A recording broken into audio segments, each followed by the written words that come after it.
I'm Jim Monaghan from the WDHA Morning Jolt. I have Bobby with me once again from Guitar Repair Services. They sponsor the 7 o'clock Guitar Shred each morning, Monday through Friday on the DHA Morning Jolt. And Bobby, I wanted to ask you, what's one of the most common things, one of the most common questions that you get from people when they come into your shop? A lot of people have problems with intonation on acoustic guitars, electric guitars, and they really don't understand what the concept of what intonation is. Most of the problems with acoustic guitars, more so than electric guitars, because electrics are solid body guitars, is the fact that when the guitars are made, the manufacturers, with the scale length that they're working with, from Fenders or Gibsons or Martins or Taylors or whatever the scale length is of a neck, determines where the frets are installed in the fretboard, and they pretty much have that down to a science. It's pretty hard to find today a manufacturer, whether it's a cheap guitar or expensive guitars, that place the frets in the wrong spots. That's usually not an issue, but what is an issue is what people really don't realize is when the guitars are made and going down the line a year, 3 years, 5 years later, due to the guitars being made all of wood, the guitars are actually over time shrinking. They can shrink up to a 1/16 of an inch in the first couple of years that after the guitar is made. And given the fact that when they build the guitars, they're measuring exact distances between the nut of the guitar and the saddle, and at the octave, which is the 12th fret, which is where you really measure intonation, that measurement begins to shrink. And if it shrinks a 1/16 of an inch over the period of a couple of years, that to your ear at the 12th fret, when you fret the note at the 12th fret to get your octave, it sounds off. It sounds like the guitar is out of tune. And that's primarily, one of the reasons can be because it's just the fact that the wood shrunk on the guitar. And it's not, manufacturers today, they kiln dry their wood to get the moisture out of the wood, to stabilize the wood, but that can only do so much. And the factors after you get the guitar, the way you take care of the guitar, whether you humidify it or you don't humidify it, if you're not humidifying the guitar on a regular basis, then the wood is actually drying out even more, and when wood dries, it shrinks. When wood gets humidified or over-humidified, it swells. So the majority of people dry guitars out because they just don't know that they're supposed to humidify them.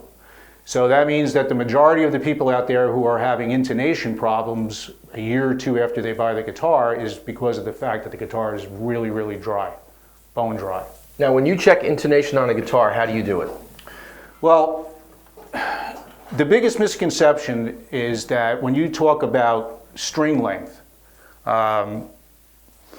there's what's called the working string length of an instrument. The working string length of any instrument is from the front of this nut, the very front of the nut where the string is supposed to be making contact. That's the first contact spot that the string is supposed to make. And the spot where it touches the saddle. That's your working string length. It's not the string length that you take out of the package when you're unwrapping the string and you're putting it on a guitar. That's not the string length. So when people talk about changing the string length to correct intonation, people say, I don't understand that the length of the string is the length of the string. Well, it's not. It's the working string length. It's the distance between the front of this nut and where it touches the saddle. That's the only measurement that you're concerned with intonation. Because everything from here to the tuners and past the saddle to the peg heads is dead. That has nothing to do with intonation. And your intonation is checked at the 12th fret, which is the octave. So if it's in tune at the octave, then you're pretty much in tune on the rest of the guitar. But unfortunately, intonation is never exact, never. They've come up with lately, over the last few years, a thing called true temperament. A Swedish guy in Sweden came up with this. He actually took the time to measure all the strings in every spot on the neck on a guitar, and the frets are no longer straight. His frets are wavy. Mm-hmm. All right, and that's true temperament because he's adjusting At every point on the fretboard, for every note on the fretboard, he adjusted the frets accordingly to play in tune. And so far it works really well. Whether or not that's even exact is still for debate, but it's a lot better than straight frets on a guitar, because it really is a compromise. It's always a compromise, even on acoustic guitars, classical guitars, electric guitars. You're never perfectly in tune all the way up the neck. Now, I know some acoustic guitar players, Bobby, who have used a compensated saddle to help with the intonation. Yeah. Well, that's what manufacturers do. They, to the best that they can, they compensate the saddle. What they'll do is instead of having a straight saddle going across from the low E to the high E, you'll see that there's actual notches in the saddle for each string. And that's called a general compensation, because that's all it is. It's general. It's not exact. To the best of their ability, they compensate for all the different notes on the fretboard, and they adjust that accordingly. And you'll see different, one spot may be forward more, one spot may be back, and that's for the intonation of the string. And when you change strings on a guitar, if you go from one gauge to another, if you're normally used to playing a guitar with, say, an acoustic guitar with 10 gauge strings, and you go up to 11 gauge, or you go up to a higher gauge string, that changes your intonation immediately, because the diameter of the string just changed. And if you change the composition of the string, what the string is actually made out of, that also changes your intonation. So, well, you can say, well, when I bought the guitar, it was in tune, it played fine. And then a year or two later, now it's not playing, I start playing up in the higher registers of the neck, and it's out of tune.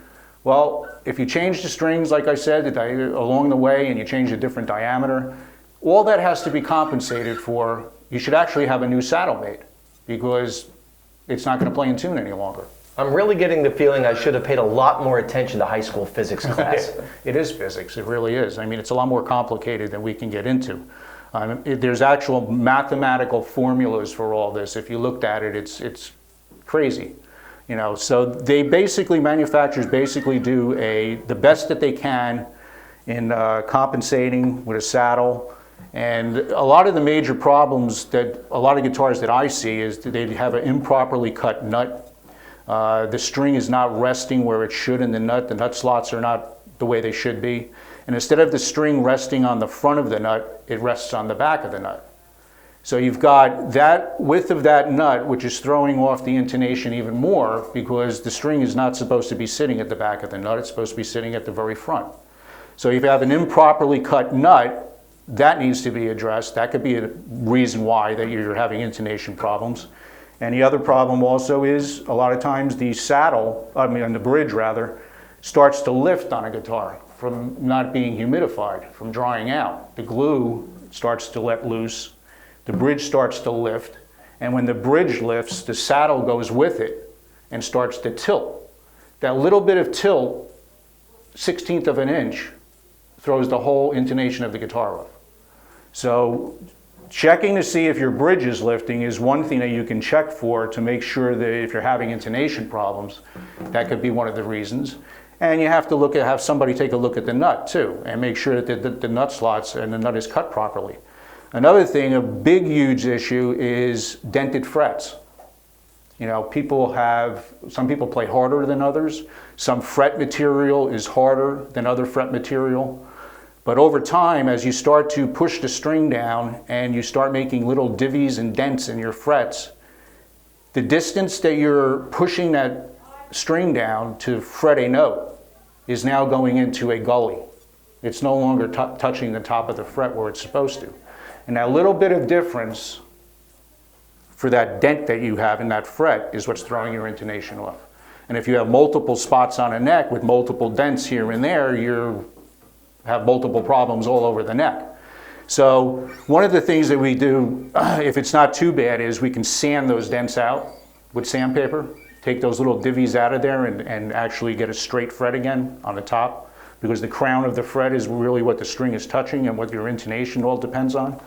And we can sand those out. We can sand the little divvies and dents out if it's not too bad, but if it's really, really dented, you have no choice but to start doing a fret replacement. And most of your intonation problems are probably going to disappear. Now the game changes a little bit in terms of intonation, Bobby, when you have an electric guitar, right? Correct, yes. Electrics are a little bit different than acoustics and classicals. They have adjustable saddles that you can adjust to adjust your intonation. Not like an acoustic where you're pretty much stuck with, unless you move the saddle or the bridge to compensate for any discrepancies. Electric guitars, we have adjustable saddles. So in essence, like I said before, as you move these saddles back and forth, you're changing the length of the string, the working length of the string. This is staying where it is, the nut doesn't move, but you're compensating. You can adjust each string on an electric guitar to compensate the intonation if you have intonation problems, and it's all done with the saddles. When you have playing, if your notes are flat, you move the saddles forward. If your notes are sharp, you move the saddles back. It's all done with a strobe tuner. The only way to really do intonation correctly is with a strobe tuner. It's the most accurate thing out there that can intonate an instrument.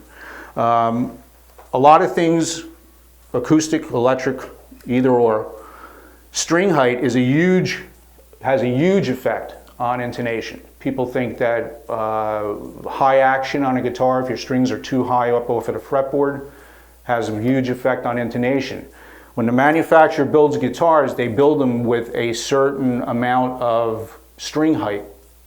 Each manufacturer is a little different. Gibson's a little different than Fender. If your strings are too high up off of the fretboard, when you go to fret the note at a certain string, the distance you're traveling with that string, traveling down to the fret, is your intonation point. All right, from the bottom of that string to the top of that fret, if the distance is too extreme, too high, now you have intonation problems. So setups are a huge thing. If you're having problems, just having a normal setup done on a guitar can solve the problem, other than intonating it. A lot of the problems just stem from the fact that the saddles are basically really in the right spot that they should be, but the action is so high on a guitar that the fretting of the guitar is throwing in the intonation off. So if you have the action set properly and you have a bridge like that set properly, unlike an acoustic guitar where it really you can't get the intonation right. Yeah, can you get it exact with an electric? You're never gonna get it exact. It's just never gonna be exact. You can set everything up, you can have proper string height, you could have proper intonation, everything could be the way it's supposed to be. You can play a D chord, it sounds great. You go and you play another chord up the neck, now all of a sudden it sounds like it's out of tune. Oh, so you've heard me play. Oh, happens to everybody. I mean, it's just the nature of the instrument, you know. And going back to true tempering, that's what that they tried to solve. The inventor of it, he tried to solve that. And I've played guitars with true tempering. You have to get used to playing them because, you know, you're used to feeling a flat fret, a straight fret when you're playing. But the intonation and the harmonics are all a lot more accurate than with a guitar with straight frets on. But the factors, people don't realize how much a setup, just a general setup on a guitar, really factors into the way it sounds. You know, a lot of people come in with the action is so high on the guitar, they're not even complaining about intonation. They're just complaining that the guitar is so hard to play. But then once whoever is repairing the guitar really gets into it, before they even do the repair, and they play the guitar the way the customer brought it in, the intonation is completely off. It's because the strings are so high up both of the frets.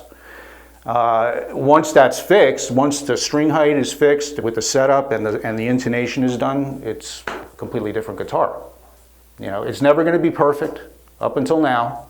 Maybe someday they'll get it down, but the best that you can do is you can get 98% of the way there, but it all depends on the condition of your frets, the setup of the guitar, you know, where your bridge is, because the guitar manufacturers pretty much, after all these years, have it down as far as where the bridge should be placed, because that obviously has a huge factor. You know, you have to have the travel of the saddle.